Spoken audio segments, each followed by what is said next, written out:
She only gets married once, Mom said, emptying my savings bonds. 5 years later, my assistant knocked. Dr. Anderson, your parents are in the pharmacy about payment plans. I looked up from the medical patent I was signing and said, tell them the pharmacy closes at 6. They can speak to the financial counselor about assistance programs like everyone else. I signed my name on the patent application, a revolutionary insulin delivery system that would change millions of lives, and tried to ignore the irony. My parents needed help affording Dad's diabetes medication, and here I was, about to make millions from the very disease they'd ignored while planning my sister's fairy tale wedding.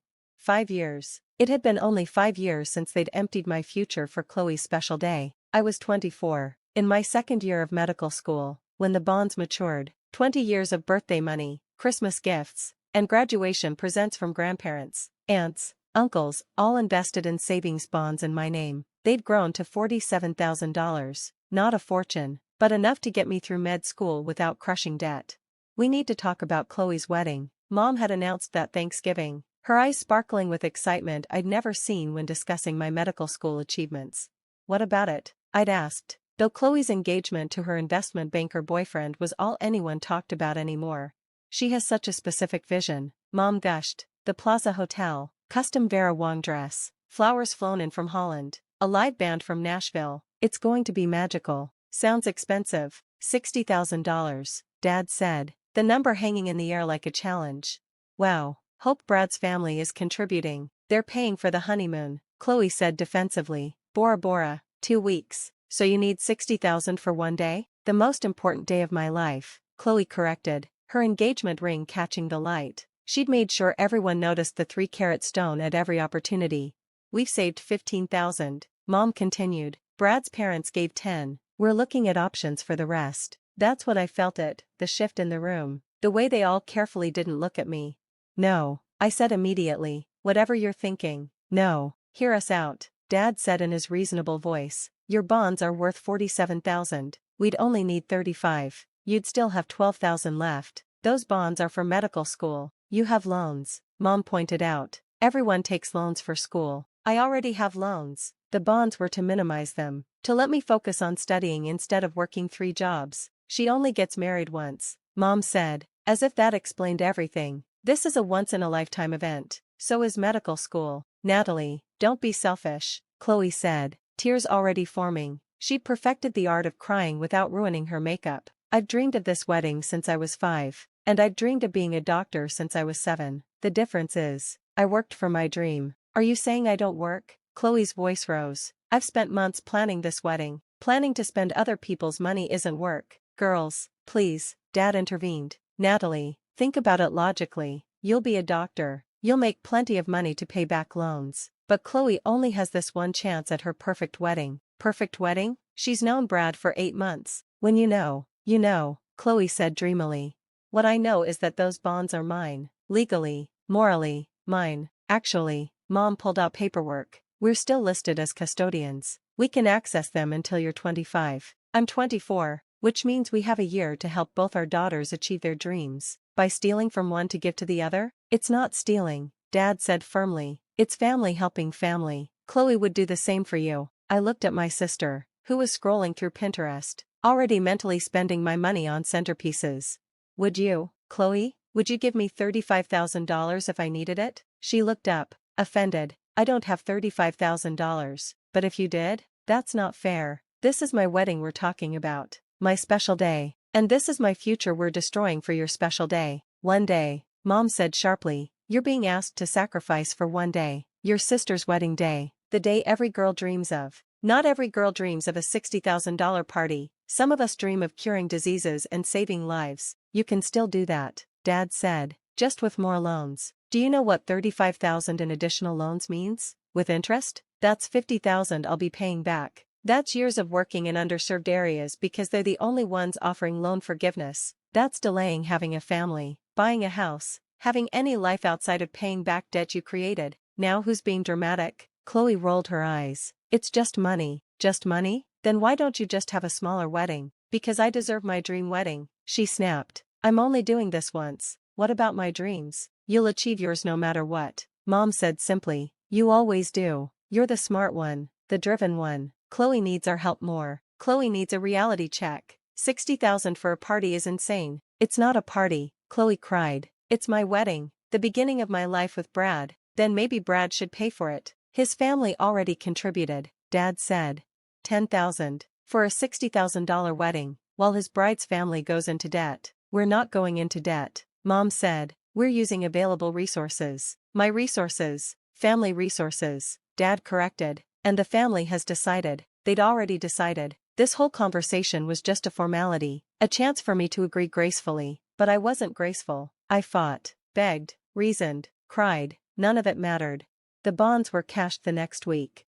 The wedding was everything Chloe dreamed of. I attended in a dress I'd bought at Target, smiled for photos I'd never look at, and gave a toast through gritted teeth. The flowers were indeed from Holland. The band was indeed from Nashville. Every detail was indeed perfect. The marriage lasted 11 months. Turns out Brad had a gambling problem he'd hidden well, also a cocaine habit, also a girlfriend in Boston. The fairy tale ended with divorce papers and Chloe moving back home, her perfect wedding dress still hanging in Mom's closet like a $60,000 ghost. Meanwhile, I graduated medical school with $340,000 in debt instead of $290,000. That extra $50,000? It haunted every decision. I couldn't take the research position I wanted, paid too little. Couldn't join Doctors Without Borders, needed income immediately. Couldn't even take a sick day, every hour meant money toward loans. But necessity breeds innovation. Working in an underfunded clinic, I saw diabetic patients rationing insulin, skipping doses, dying from a manageable disease because they couldn't afford medication. It made me think of Dad, who'd started showing symptoms but kept forgetting to get tested. No insurance, he'd admitted when I pressed. They'd let it lapse to help Chloe with her post-divorce expenses. That's when I started developing my insulin delivery system. Nights, weekends, every spare moment went into research. If patients could get a month's supply in one affordable dose, if we could eliminate daily injections, if we could make it stable without refrigeration. 3 years of work, 2 rejected prototypes, 1 breakthrough that changed everything. Now, 5 years after they'd cashed my bonds, I held the patent that would revolutionize diabetes treatment. The licensing offers were already coming in, millions up front, royalties that would dwarf any doctor's salary. And my parents were in my pharmacy, unable to afford insulin. I made my way downstairs, past the pictures of my medical school graduation they hadn't attended. Chloe was having a hard time. Past the award I'd won for community service they didn't know about. The pharmacy was busy, but I spotted them immediately. Dad looked grayer, thinner, older. Mom clutched his arm like she was holding him upright.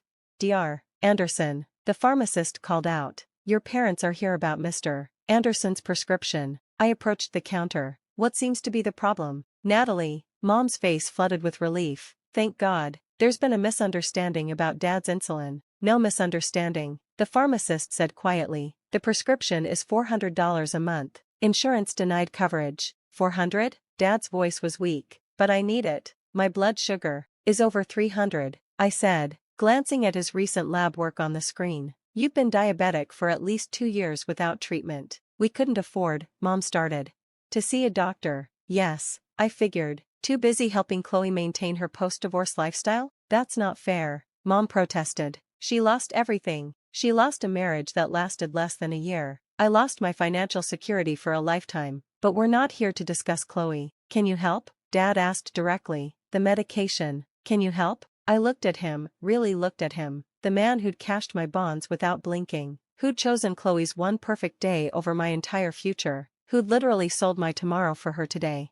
The pharmacy has payment plans, I said professionally. There are also patient assistance programs, generic options. The financial counselor can walk you through everything. Natalie, please, Mom begged. He's your father. He was my father when he emptied my savings bonds. That didn't stop him. That was different. You're right. It was different. I was healthy, young, with a future you could mortgage. He's sick, older, with a disease that will kill him without treatment. Much higher stakes. How can you be so cold? How could you be so cruel? You took my money for a party, Mom, flowers that died in a week, food that was forgotten, a band no one remembers. And now Dad might die because you can't afford medicine. We didn't know he'd get sick. No, you just knew I'd get buried in debt. That was acceptable. That was the price of Chloe's perfect day. Can you at least give us a discount? Dad asked. You work here. I own here. I corrected. This is my pharmacy. My practice. Built despite the debt you put me in. Their eyes widened. You own the building, the practice, the pharmacy. Turns out necessity really is the mother of invention, and desperation is its father. Then you can afford to help us, Mom said triumphantly.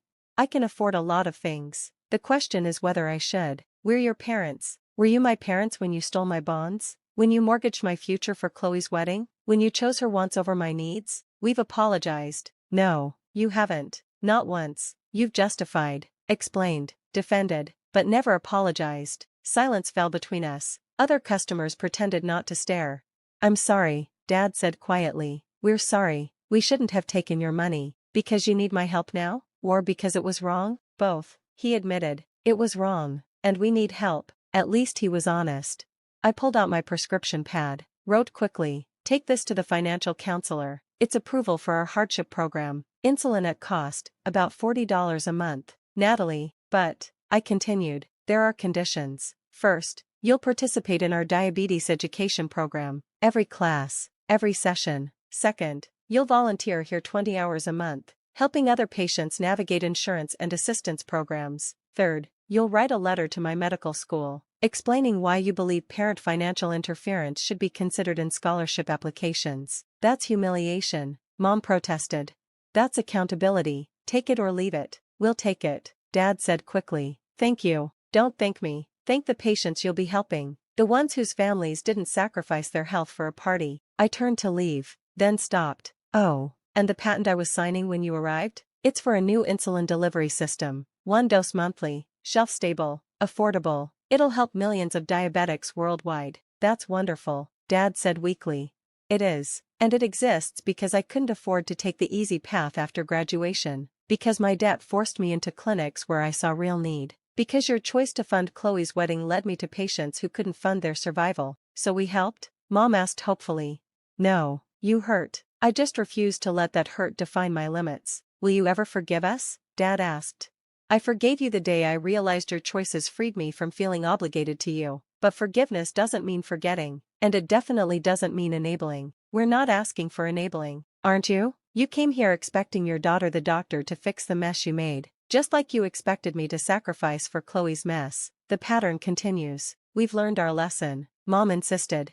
Have you? Where's Chloe today? They exchanged glances. Shopping. There's a sale at Nordstrom. I laughed, actually laughed. Of course she is. Still spending money you don't have on things she doesn't need while Dad rations insulin. Nothing's changed. She's been through a lot. We've all been through a lot. The difference is, some of us used it to grow. I left them there with their prescription and their conditions. Back in my office, I looked at the patent application again. Years of work, born from years of struggle, created by the necessity they'd forced on me.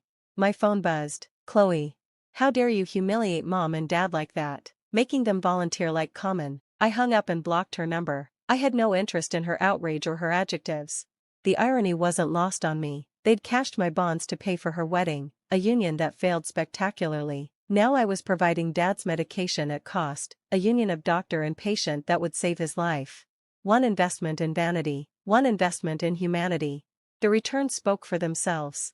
That night, I called my broker. I want to set up a fund for medical students whose families have raided their education savings. Full-ride scholarships for those who can prove financial interference. That's very specific. It's very necessary. Some families see their children's savings as communal property. Those students need protection. Speaking from experience? Speaking from expertise. My parents cashed my bonds for my sister's wedding. Now they can't afford insulin. But you're helping them? At cost. With conditions. Because that's what doctors do. We heal. Even when it hurts. And the sister? Still shopping while they struggle. Some people never learn. But you did. I learned that family isn't about blood or obligation. It's about who invests in your dreams versus who cashes them out for their own purposes. I hung up and returned to my work. Somewhere out there, another medical student was watching their family drain their future for someone else's present. But maybe, just maybe, my scholarship would catch them.